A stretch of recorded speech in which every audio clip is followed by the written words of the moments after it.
kahirapan ng tao. Kami hindi tanga sa mga kalokohan mo. Ang iyong kapangyarihan ay para sa bayan. Basta kalan ang pangalan, laging naninidigan. Huwag mong gamitin kahirapan ng tao. Kami hindi tanga sa mga kalokohan. Yun, good day sa inyo lahat at welcome sa ating YouTube channel. Ito na nga, may nabalitaan ako na meron daw naganap sa Senado. First time in history daw ito naganap. Ito ay patungkol sa Magna Carta for Seafarers ni Rapi Tulfo. Mukhang makakatanggap ng tropeyo si Idol.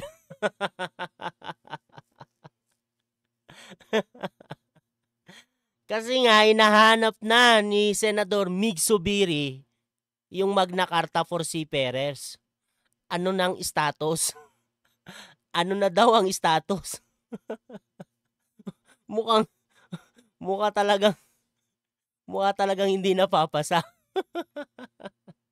Anyway, simulan na natin to. Pero bago tayo magsimula, syempre shoutout sa inyo lahat. At ito, panoorin natin.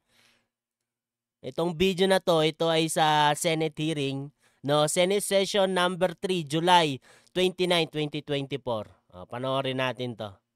Did we, before the change of leadership, did we not elect already a bicameral conference committee on the disagreeing provisions on the OFW or the, is this the overseas Magna Carta?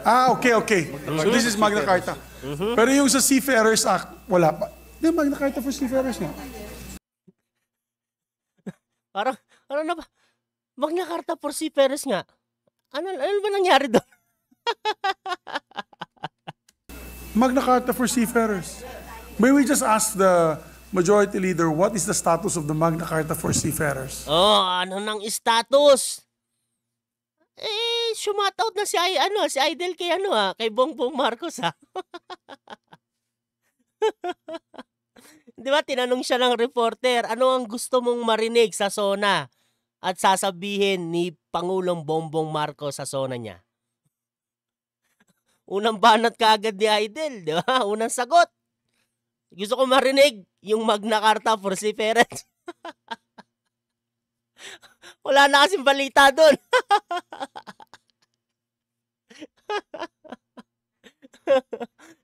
Sana ma-review niya na.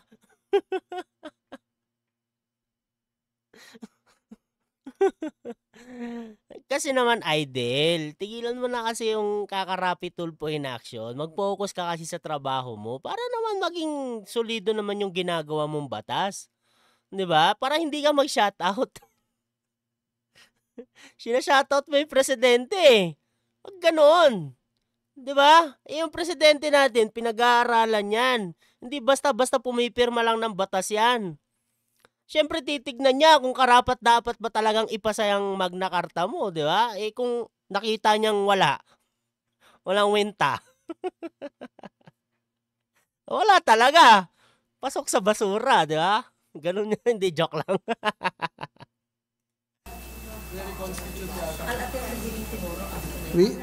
We have ratified and the second bicameral conference committee report. Pansekan na daw. Talaga nga naman, no? Sumekan pa. It's now being recalled. Okay. We have a second bicameral conference committee report and we're going to recall it again. We will have a third bicameral conference committee report. Oh! Pangatlo pa daw. Tatatlo pa? Ano ba talaga? Bakit ano bang problema sa batas na yan?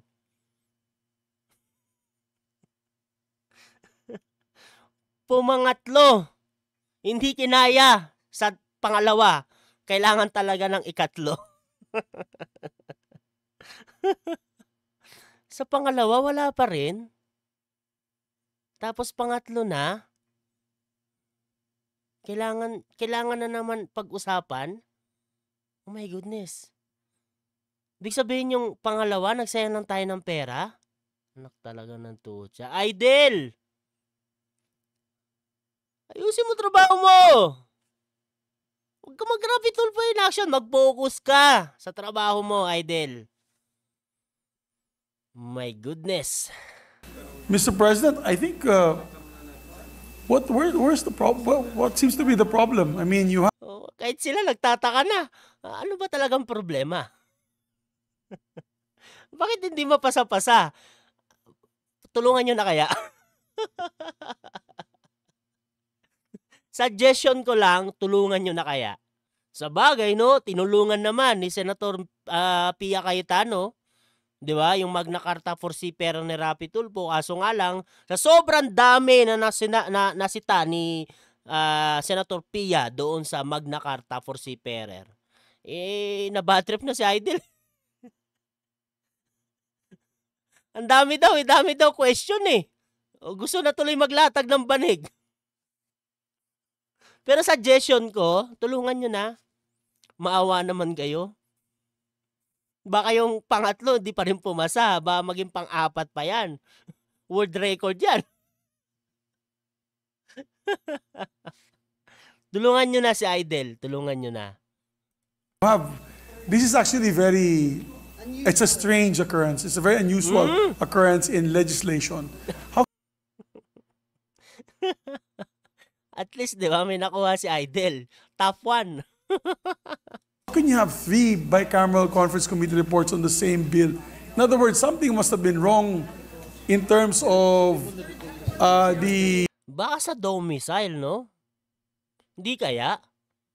Baka sa residence and domicile nagkakaroon ng problema, kaya dapat talaga tutukan, no? Ayusin. Idol, mukhang kailangan mong tutukan yung domicile tsaka yung residence, ah. Baka doon nagkakaroon ng problema. the executive department together with the legislative department are coming out with a measure that is acceptable to all parties.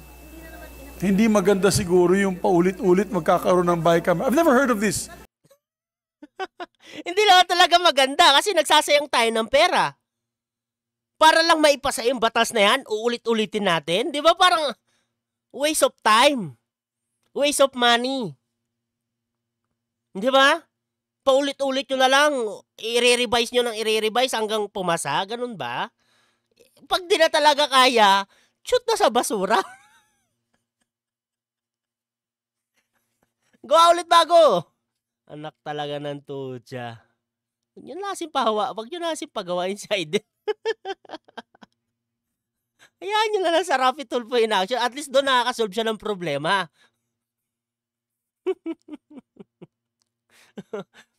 May sinasabi si Senator Mig Zubiri. Hindi maganda siguro yung paulit-ulit magkakaroon ng bicam. I've never heard of this. As majority leader before. Ibig sabihin talaga. Si Idol. Si Idol ang number 1. Number 1 ka talaga, Rapi Tulfo. Dapat maging proud talaga kayo mga Tulfonatics. Sa po nyo. Tinan nyo, number 1. Strong lang talaga ang malakas, di ba? Number 1. Oh my goodness. Sayang ang boto nyo mga Tulfonatics. Ganyan yung senador natin. O Rapi Tulfo, aksyonan mo yan. Nakakahiya naman sa mga Tulfonatics. Nakakahiya naman sa masang Pilipino. Binoto ka bilang senador para makatulong ka sa mga Pilipino. Pero bakit ganyan ang nangyayari? Nagsasayang ka ng pera, nagsasayang ka ng oras. Gawan mo ng paraan yan. Aralin mo yung Magna Carta na yan para pumasa naman. Pangatlo na, oh. Gusto mo ba ng panlima pa? About top of the record ka na yan. And Senate President, it's never done 3 times.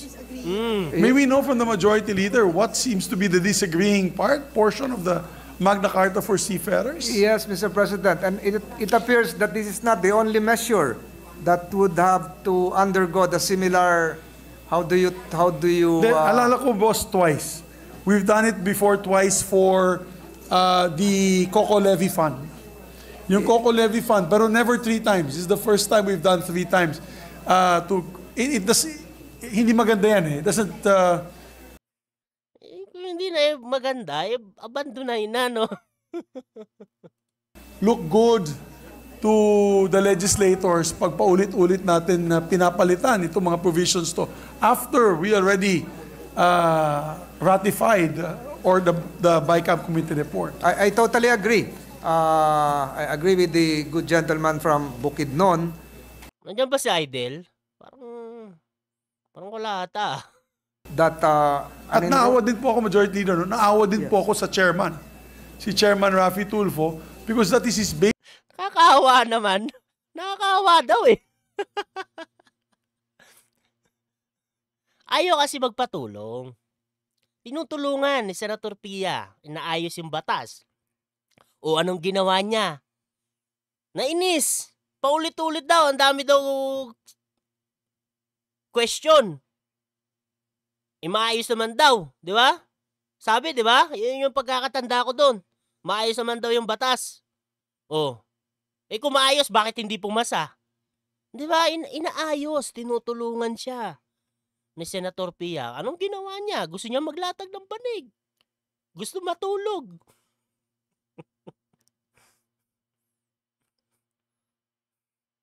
Raffy Tulfo, nakakaawa ka daw. O ano na? Awang-awa ka sa mga lumalapit sa Raffy Tulfo in action. Ngayon, ikaw na ang kinakawaan sa Senado, anak ng tuchik.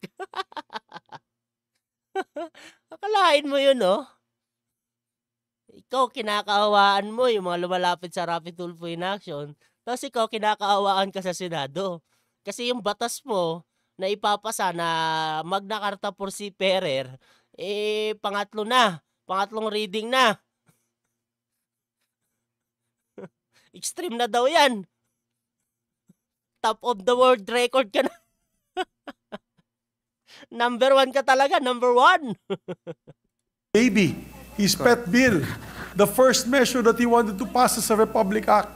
So maybe we can assist him, Majority Leader, Senate President, with the agencies concerned. Because, of course, we're trying to avoid the veto of the measure, just like what happened in the measure of Senator Bato de la Rosa on the PNP Modernization Act or Reorganization Act.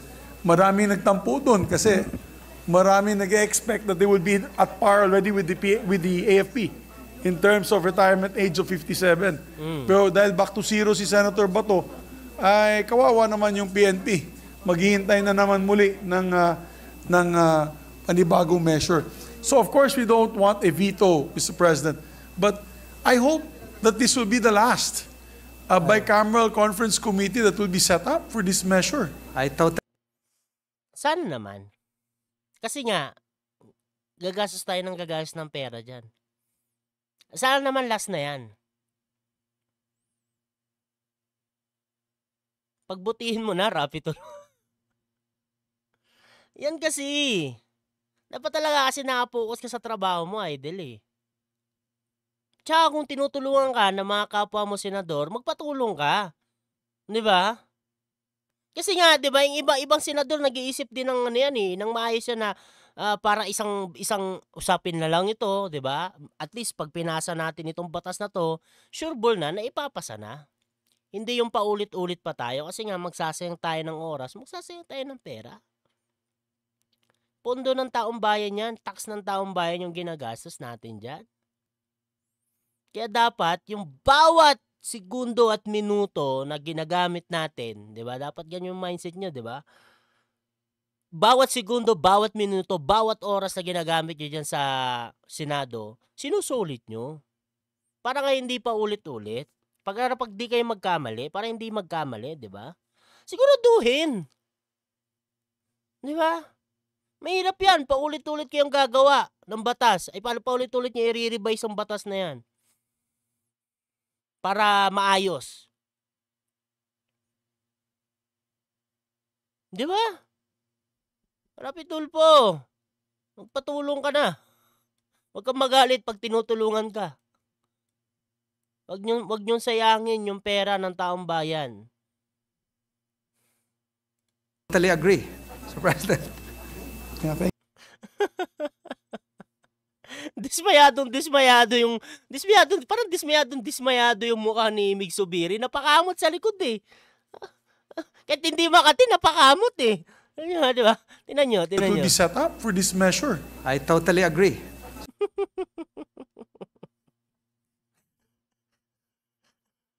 Anak ng tutya naman, no? Ayaw kasi magpatulong. Mga Tulfonatics, proud kayo sa punyo. Dapat maging proud nga naman talaga kayo. Tingnan nyo yung senador nyo. Kinakaawaan na ni Mig Zubiri. Yan kasi, babad na babad sa Rapi Tulfo in action eh. Monday, Tuesday, and Wednesday, Senado. Pag may session, nasa Senado. Thursday and Friday, nasa Rapi Tulfo in action. Sabado, Linggo, I think, hindi ko alam kung anong ginagawa mo. Di ba? Pero kung tinuon mo yung 24, sabihin natin, Monday hanggang Saturday. Kung talagang desidido ka sa trabaho mo bilang senador, at sa tingin ko, papasa na yan. Kung ganun yung gagawin mo. Di ba? Pag-aralan kasing mabuti. Para hindi ka naman daw nakakaawa.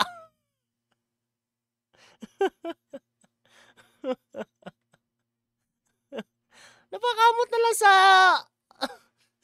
sa batok si batok si si Mix eh. Napakamot sa batok eh, parang ano ba yan? Rapi Tulfo kasi ng Rapi Tulfo in action eh. Hay nako Idol, kailan ka kaya magbabago? Kailan ka kaya magbabago? Ipagpapatuloy mo pa rin ba yung pagra-Rapi Tulfo in action mo? Tingnan mo yung nagiging resulta. Wala kang nagagawang matino sa trabaho mo bilang senador. Yan o, nag-iisa na lang yan. Ipapasa mo na lang. 'Di ba? Ayusin mo kasi. Pag-aaralan mo na lang eh. Total meron kang 100 lawyers eh. Ang dami-dami nyo dyan. Ang dami-dami mong abogado. 100 yan. Hindi kampanilya pa yan, di ba? Magtulungan. Tsaka makinig ka. Pero ito na nga yung masakit eh. Isipin mo, yung dapat, yung senador mismo, ang magpursige at alam niya kung ano yung gagawin niya sa batas niya, ang problema, 'di ba? Hingi tulong sa mga abogado, 'di ba? Mga Pilipino kasi ang hilig mag-upo ng mga tao na hindi naman karapat-dapat doon sa posisyon na 'yon. Porket sikat lang, marami daw kunong natulungan, binoboto na. Tingnan nyo, yung binoto nyo mga Tulfonatics. Sayang pera, sayang oras. Baka umapat pa yan ha. Top of the world record na yung idol nyo pag nangyari yan. Mr. President. Yeah, thank you. I totally Dismayado. agree, Mr. President. I think there was an issue on the bond provision, Mr. President. Mr. President, Anyway, no? I think dyan lang naman yan. Iba na naman to. Yun na nga. Rapi Tulfo, magtrabaho ka, ayusin mo yung trabaho mo para naman may magawa kang maayos. At matuwa naman yung mga Tulfonatics sa'yo. Todo depend lang sa walang kwentang defense eh. Sasabihin lang at least nakatulong, anak ng tutya. Rapi Tulfo, ay mga Tulfonatics, ang trabaho ni Rapi Tulfo, gumawa ng batas. Magamienda ng batas. Bilang senador, yun yung trabaho niya. Kaya dapat ayusin niya kasi nga nasasayang yung oras ng pera, nasasayang yung oras at saka yung pera ng taong bayan. Sayang din yung pasahod sa kanya. Okay? Hanggang dito na lang tayo mga master at maraming salamat sa pagsama dito sa ating video, no? At yun, God bless sa inyong lahat. Paalam po. Huwag mong gamitin kahirapan ng tao. Kami hindi tanga sa mga kalokohan mo. Ang iyong kapangyarihan ay para sa bayan. Basta alan, ang pangalan laging naninindigan. Huwag mong gamitin kahirapan ng tao. Kami hindi tanga sa mga kalokohan mo. Ang iyong kapangyarihan ay para sa bayan. Masteralan ang pangalan, laging naninindigan. Huwag mong gamitin kahirapan ng tao. Kami hindi tanga sa mga kalokohan mo. Ang iyong kapangyarihan ay para sa bayan. Masteralan ang pangalan, laging naninindigan. Pili-pili higising sa himig ng katotohanan. Tititig at lalaban sa pang-aabuso ng kapangyarihan. Huwag mong akalain kami mananahimik lang. Ang bawat salita mo aming haharapin ng may kapang. Mga inaapi ngayon na sa bawat post of vlog kami nagkakaisa. Mga maling gawa inyong itigil na. Pulo na ang boses sa lahat na laban kasama.